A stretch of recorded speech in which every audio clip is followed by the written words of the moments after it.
fewer and fewer loans out there. How do you view this area of the market? Look, subprime auto has grown very, very rapidly post-crisis. It's due for some type of correction. You're starting to see credit problems. I expect a tightening in the market and therefore lower volumes, fewer used cars sold, used car prices to continue to go down. It's not a calamity, but it's going to be a problem for the industry. When you take a look at the various data points, though, what tells you that this is something that is tradable now, or is this an event that will even worsen in the near future? I mean, do you have data points like 3.6 million vehicle leases to expire this year, which will indicate that I'm really just so looking at the securitization data that's showing higher delinquencies, higher losses, longer terms, the traditional things that people like myself look at to anticipate where credit's going to go.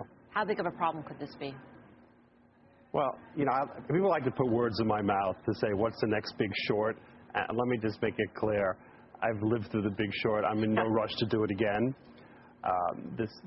There aren't any, in my view, systemic issues. You know, just an example, Citigroup used to be levered 35 to 1. Today it's levered 10 to 1. That's like discussing the distance from Mercury to Pluto. So you could have a problem in subprime auto. It's not going to be a systemic problem. There's just not enough leverage in the system.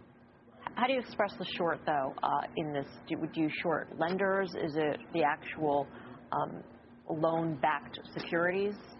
I'm not involved in the fixed income world these days. It's hard to get credit default swaps done on individual pieces of paper, which is what I used to do.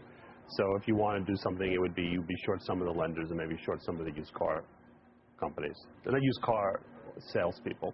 Okay. Like a CarMax, for example.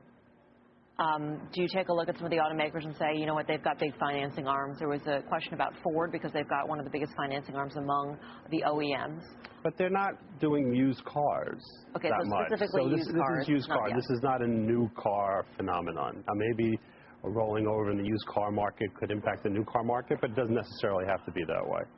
I want to go back to an interesting point that you made, is that banks are just not as levered as... Oh, they're not even close. Not even close. They're very far from There's no one alive today who was around when Citigroup was levered 10 to 1. That's how much leverage has come down. I would say that Governor Tarullo, who was the first chief bank regulator in the history of the United States, did a magnificent job deregulating the system. He did that with the banks kicking and screaming, but he did it. So the system is safer. Does that mean that a big short could never exist again? The size of the big short that made you famous? It can't exist now. There's just not enough leverage in the system. When you take a look at some of the other parts of the economy, there's more than just used cars. People take a look at student loan debt, for instance, perhaps the housing market. Where else do you see some opportunities? Well, the student loan, you know, people like to talk about student loans a lot, and it's certainly a problem, but it's not an investor problem. It's a taxpayer problem because most student loans are guaranteed by the United States government. So it's our problem. It's not Wall Street's problem. Housing is pretty strong. There's probably opportunities in housing as well, but it's not on the short side. On the long side, I mean. It's on the long side. There's just nothing concerning in the housing market. I didn't say, well, you know, I think there's issue in mall REITs. I think there's issues in apartment REITs, but it's not a systemic problem. There's a difference between a short and a systemic short. I don't see any systemic shorts right now. These days in this kind of market, do you see more longs than shorts? I do. Yeah. Why in this sort of market is it harder to find dislocations? You mean on the short side? Yeah. Because there's just not enough leverage in the system. So unless, you know, call me 10 years from now, maybe there'll be a lot more leverage in the system. We can have a conversation. You know, it took from 1997 to 2007, leverage in the financial system went up 4 times. But it took 10 years to do it. We're just at the end of the deleveraging process. Now, maybe this administration, I do believe this administration is going to allow for more leverage to come back into the system. But we have so far to go for there to be a systemic problem that it's not something I'm particularly worried about. So the game has completely changed, at least for the time being, for short sellers. It's way tougher to be a short seller in this market. It is harder. Yeah. It's not impossible. There's no big short, in my view. There are sector shorts, there are stock shorts. This is back to a stock picker's market. I think there are plenty of shorts in the market. It's just not a systemic problem. Back to a stock picker's market, and yet the markets seem just to grind higher to record high after record high. What's your take on where we are in valuations right now, and do you see individual stocks, and I can throw out some that probably come up in your mind too, Tesla, Amazon, what have you, a lot of the tech names. Do you see them as being overvalued? Where do you see market valuations overall? That's not something I particularly focus on. I think that there is a sector that's both undervalued and has the biggest opportunity that I've seen in a long time. That happens to be the financial sector. Let me tell you what not to focus on. Okay. So what everybody seems to focus on is the president wants to get rid of Dodd-Frank, he wants to get rid of Glass-Steagall, et cetera, et cetera. I put the odds of any of that happening at close to zero. You need 60 votes in the United States Senate to do anything.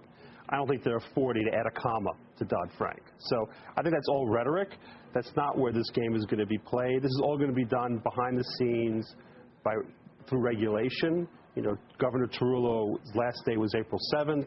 The president's going to nominate someone probably any day to that position. You only need 51 votes for that person to take the seat. And the Fed regulates the banks through the annual stress test. And I think in the June 2018 stress test, let's just say I think it'll be graded on a different curve. And so you're going to get banks asking for and getting bigger stock buyback programs. And so you're going to have the following happen. You're going to get more leverage. We're not going to go anywhere close to where we were. We're just going to move in that direction. You can get the Volcker rule reinterpreted. So fixed income is going to be better. You're going to have higher rates. And so, Citigroup today, which has an 8% ROE, I think will have a 13 to 14% ROE 3 to 4 years from now. Sounds like you're long Citi. Yes, are there others? I am. Across the sector, are you long? Or? I'm long a whole bunch of banks and investment banks.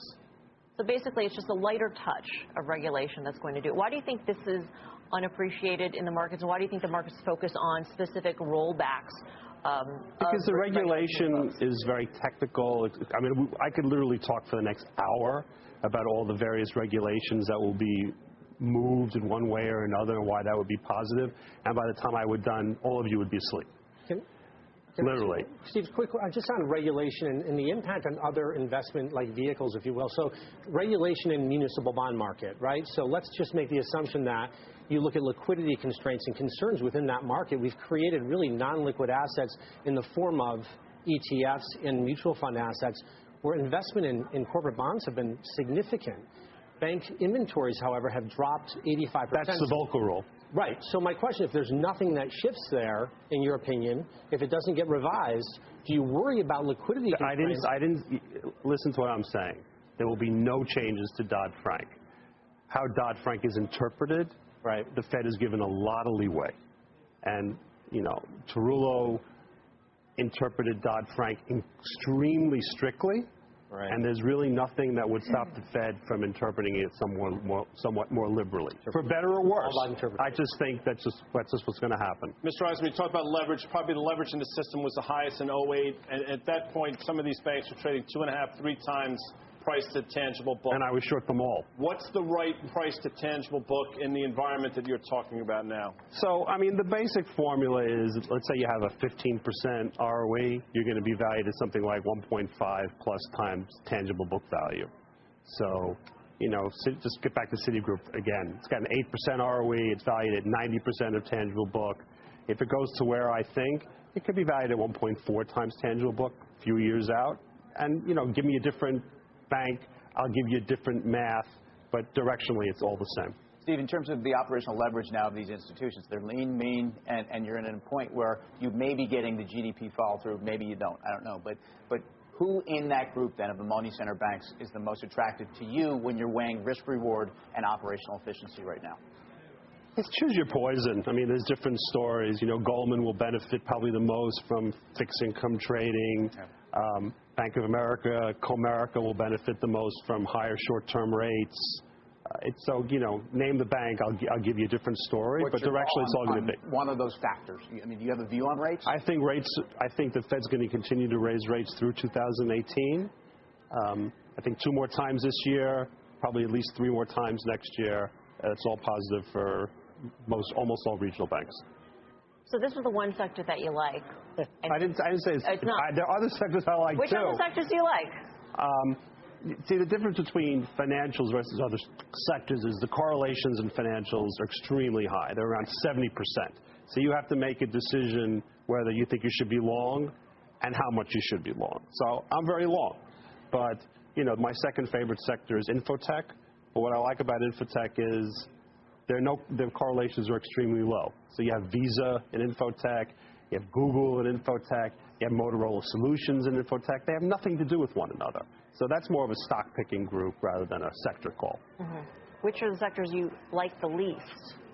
Which of the sectors and can we extrapolate maybe a short within those sectors? I like the REIT. Short. I like short. Just a short, not a big one, just a I like the REIT one. sector the least. The least. The least. Are you short any of those names? I'm Does it have to do short with the a few. retail premise?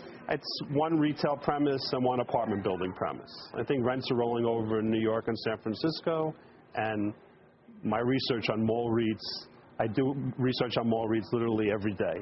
I come home and I count how many boxes are in my house. That's what I really need to know. Presumably they're all from Amazon. And they're all from Amazon. Yeah. And they're all gifts for you, I'm sure. There are no gifts for me. Not one. Unfortunately. Can you tell us which mall REITs are in most danger? Or which I think mall they're REITs all, look, short? people think that you could hide, let's say, in the A malls. I don't think you can hide in any mall. They're all going to be impacted to one degree or another. So I think all the mall REITs are short to one degree. I mean, we're short Simon. You're short Simon. Because the talk from a CEO of Simon or any of these higher end general growth mall REITs, right, would be, it doesn't matter because if this anchor store, if this big box store leaves, we're just going to rent it out and we have very high rents. I know that's what they say. I just don't think that's right. I think the trends in retail are just so overwhelmingly powerfully negative that, I mean, Simon will do better than the B and C mall REITs. I grant you that, but I don't think anyone is immune. I really don't. So is the corollary to this trade being long Amazon? Yes, we're long Amazon. You are long Amazon? Yeah. Because you do see it sort of, is it mainly the I count the boxes. Well, the boxes. Very Peter Lynch. I mean, I'll give you an example about, what's happening in retail, which gets less attention other than the traffic. You still have to buy stuff in a store, like this suit. I'm still going to go buy a suit in a store. But in the old days when I used to go buy a suit, I'd buy a shirt, I'd buy a tie. I remember my wife's yelling at me because I have holes in my socks and my underwear, so I buy underwear and my socks. Today I just buy the suit. And you blew off the tie. And I don't wear the tie anymore. Exactly. But I just buy the suit. All the stuff that I used to buy in the store that was extra, I don't buy anymore. And that obviously hurts retail, but I think it also hurts malls, even in the A malls. How long-term of a short do you think this Simon property short is? I mean, I think potentially this is just a long-term structural problem. I think we're over-malled and over-stored in the United States. You can't under-store and under-mall overnight. It just doesn't work that way. It's going to take a long time. And I know you said that you're less on the fixed income side these days, but when you think about this sort of premise, do you think that there will be pain when it comes to the credit or the debt of the retailers? I mean, do you think that there's going to be more people are making that argument? I think it's a little early. Okay. You're not seeing yet any real negative credit statistics. I mean, I know some people are short the CMBX. The problem is, given the Volcker rule, there's some volatile liquidity in the CMBX, but it's not anywhere close to what it was. So if you take my view that the mall REITs have a problem, short Simon or some of the other mall REITs, because the equities are liquid. The CMBX is not so liquid. Right. I like to be able to get out of my errors if I make a mistake. That's a good. I like to be stuck like that. I personally don't engage in social media of any kind. It scares me personally. My children obviously do, but we own Facebook. So, why Facebook as opposed to the others? And does it concern you that they've had a fake news problem, that they've had troubles in terms of metrics, how many times a video has been seen on their site? I mean, look, it's a young industry. You're going to have growing problems about how things are measured. I just think it's one of the most powerful long-term stories in the market. So just to sort of review some of the big cap tech holdings you have, I mean, amongst the FANG stocks, you've got two. You've got Facebook, you've got Amazon. Do you hold Alphabet and Netflix? And is your view, because there are a lot of people say that passive money has really been what has been driving some of the largest holdings higher together. I think there's truth to that. You know, the ETFs reinforce the larger companies in all the subsectors, and it's very, very hard to fight that. So, you know, for example, you know, if everybody wants to own industrials, they're just going to buy the ETF, and then, you know, take the top 10 names in the industrial sector, and they're all going to go up regardless of fundamentals. Very hard to fight that. So I don't think that's going to change anytime soon. Is there any name in your portfolio that's sort of a swing for the fences kind of name? There's one. But it's small. Okay. Because it's like owning liquid nitrogen. Wow. So I own a small position in Fannie Mae preferreds. Yeah. Okay, so what's the thesis behind that? You know, I think there's a growing recognition in Washington that Fannie Mae and Freddie Mac can't be part of the United States government for the rest of our lives, for better or worse. So you're banking that Secretary Mnuchin will actually... So I think there will be a recapitalization at some point. Right. By the way, when that point will be, at this point I have no idea. Sure. I think the catalyst potentially is if there is tax reform. Okay.